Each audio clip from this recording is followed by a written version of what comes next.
Halo guys, balik lagi di my channel. Kali ini kita mau bahas nih satu kasus perampokan disertai pembunuhan yang terjadi di Pulau Mas, Jakarta. Kasus ini terjadi pada bulan Desember tahun 2016. Emang sih, kasusnya udah agak lama. Tapi pada kasus ini, selain korbannya itu cukup banyak, kasus perampokan ini tuh mirip-mirip banget seperti yang ada di film-film. Makanya kasus ini layak banget kita bahas. Oke guys, gak usah lama-lama, langsung kita ulas kronologi lengkap kejadiannya.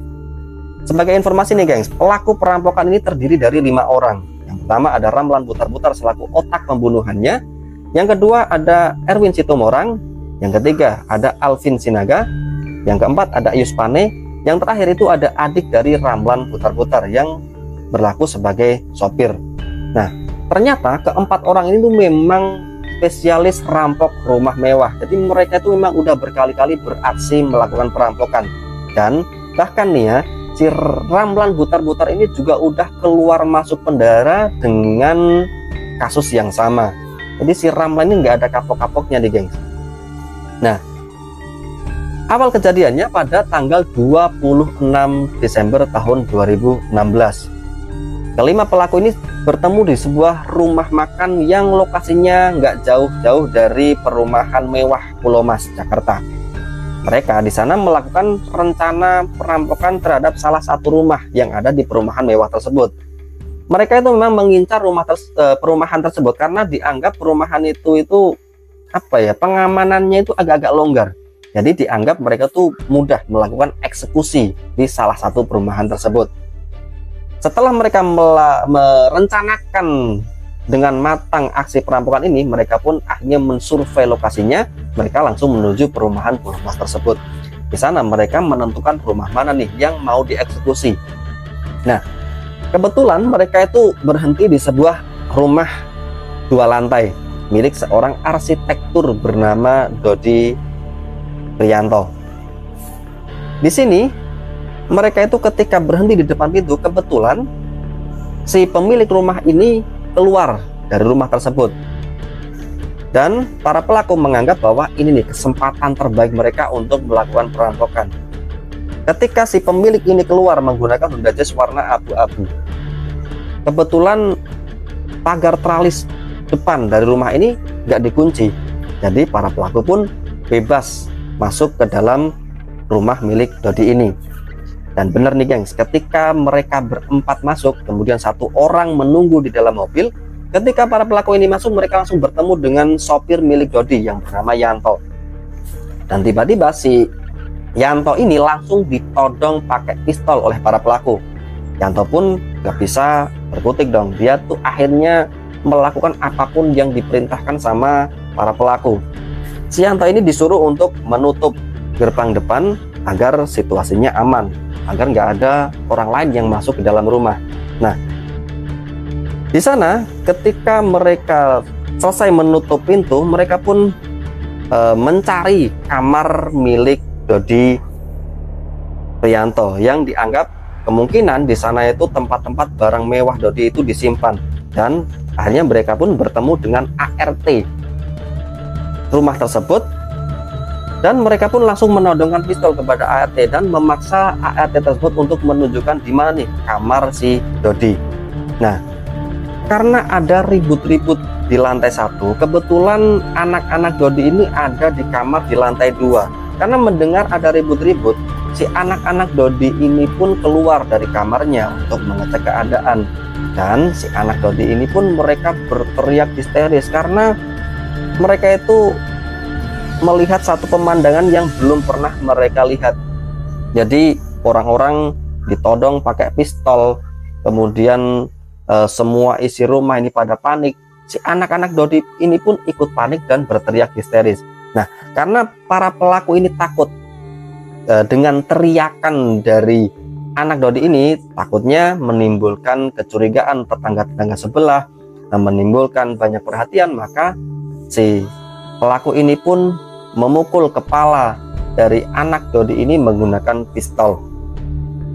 Dan kebetulan di dalam rumah itu saat itu ada 10 orang yang terdiri dari 3 orang anak perempuan Dodi, 1 orang teman dari salah satu anak si Dodi.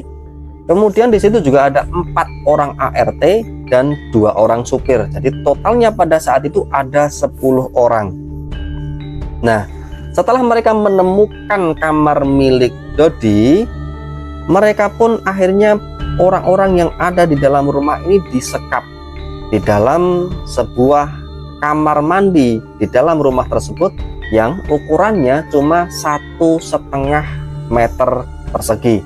Jadi ya memang sempit gitu. Di sana mereka itu 10 orang itu dimasukkan semua ke dalam kamar mandi tersebut dan dikunci oleh para pelaku. Dan para pelaku pun dengan leluasa mengobrak-abrik isi rumah Dodi ini untuk mencari barang-barang berharga. Dan ternyata nih gengs, barang yang diambil itu kalau sekelas orang kaya si Dodi ini, yang diambil tuh sebenarnya barang-barang yang ya nggak begitu berharga banget lah ya, karena Dodi ini memang orang kaya raya, dia itu punya banyak sekali mobil-mobil mewah. Tapi yang diambil oleh para pelaku itu cuma perhiasan, kemudian uang, dan ada lagi ponsel. Yang terakhir itu dia ambil jam tangan mewah milik si Dodi. Ya kalau sekelas Dodi orang kaya tuh kehilangan itu sebenarnya nggak seberapa gitu. Nah, ketika mereka sudah mendapatkan harta-harta tersebut, mereka bermasuk untuk keluar. Tapi kebetulan nih gengs, ketika mereka mau keluar, si Dodi ini pulang gitu. Jadi si Dodi ini pulang, yang membukakan pintunya itu bukan sopirnya tapi para pelaku. Dan si Dodi ini sempat curiga loh, mana supir gua kok nggak bukain pintu, malah yang buka pintu ini siapa, ini orang asing gitu ya. Setelah Dodi turun dari mobilnya, dia langsung ditodong oleh para pelaku. Dan Dodi pun nggak bisa berkutik juga nih gengs, dia langsung digiring menuju ke kamar mandi di mana korban-korban lain ini disekap. Dan totalnya di dalam kamar mandi itu menjadi 11 orang. Bayangin nih gengs, satu kamar mandi berukuran 1,5 meter dipakai untuk menyekap 11 orang. Tuh, bisa kebayang nggak tuh? Udah panas, gak bisa nafas ya. Dan setelah ke-11 orang ini disekap di kamar mandi, para pelaku mengunci kamar mandi tersebut, kemudian membuang kuncinya, dan handle pintunya itu dirusak, sengaja dirusak oleh para pelaku ya, biar mereka tuh nggak bisa keluar, nggak bisa ngejar gitu ya. Setelah mereka mengunci kamar mandi dan si korban-korban ini ada di dalamnya, mereka pun keluar rumah. Jadi memang kejadiannya tuh nggak lama guys, paling cuma 15 menit aja mereka udah keluar nih.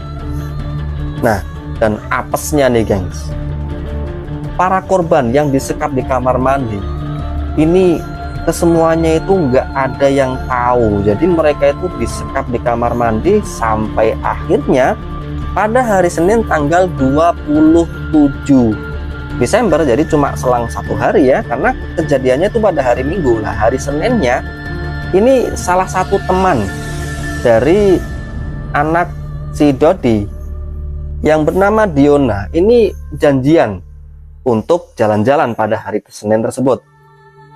Salah satu teman itu bernama Sheila Putri. Dia itu berusaha menelpon si Diona. Karena mereka itu janjian pengen jalan-jalan dan ditelepon pun Diona ini nggak ada jawaban. Akhirnya si Sheila Putri ini berinisiatif untuk mendatangi rumah Dodi untuk mengecek. Apa nih? Katanya mau jalan-jalan kok ditelepon nggak bisa gitu ya. Nah, sampai di rumah Dodi, Sheila ini merasa agak aneh. Jadi pintunya semuanya terbuka, bahkan pagar rumah itu terbuka. Tapi ketika dia berteriak, ketika dia itu memanggil-manggil tuh nggak ada sama sekali jawaban. Akhirnya si Sheila Putri ini pun masuk ke dalam rumah. Nah, di dalam rumah si Sheila ini mendengar ada rintihan suara cewek dari dalam kamar mandi. Nah, bukannya ngebuka pintu, si Sheila ini malah ketakutan. Akhirnya dia pun keluar untuk meminta tolong kepada security.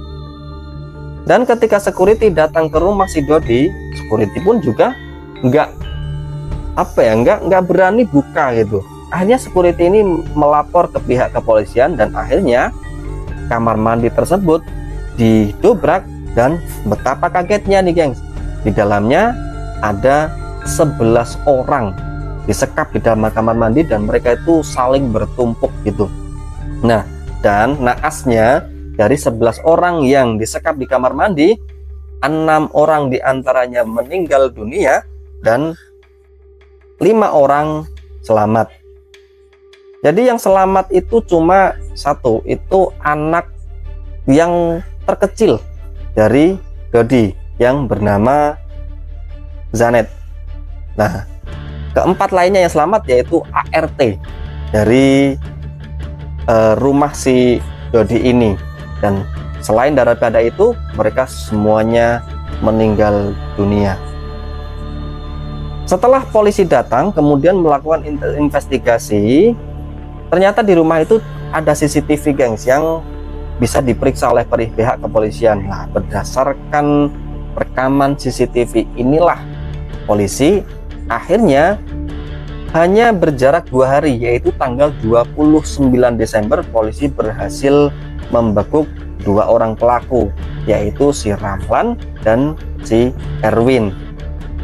Gak lama kemudian, pelaku ketiga yang bernama Alvin pun juga ikut ditangkap. Nah, tinggal 1 orang nih yang buron yang bernama Ius. Ius pun juga akhirnya ditangkap pada tanggal 1 Januari tahun 2017 di Medan.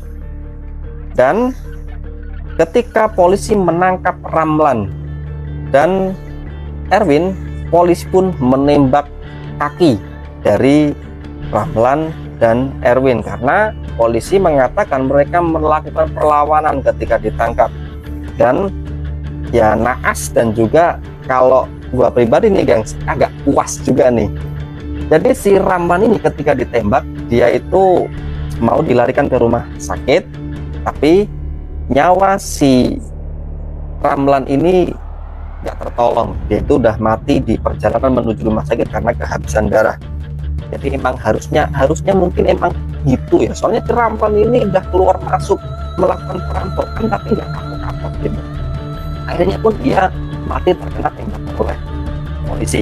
Nah, sedangkan para pelaku yang masih hidup ini setelah ditangkap mereka dibawa ke meja hijau dan sesuai prediksi dongeng, mereka pun akhirnya divonis hukuman mati, dan 1 pelaku yang bernama Ius divonis hukuman seumur hidup.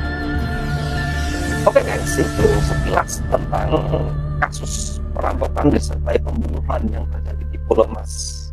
Pesan nih buat kalian semua, selalu jaga diri baik-baik di rumah, juga selalu waspada kalau mau bepergian, kunci rumah. Setiap ada gerak-gerik yang mencurigakan, segera bertindak agar tidak terjadi hal-hal yang diinginkan. Oke, lanjut lagi di video-video berikutnya. Sampai jumpa.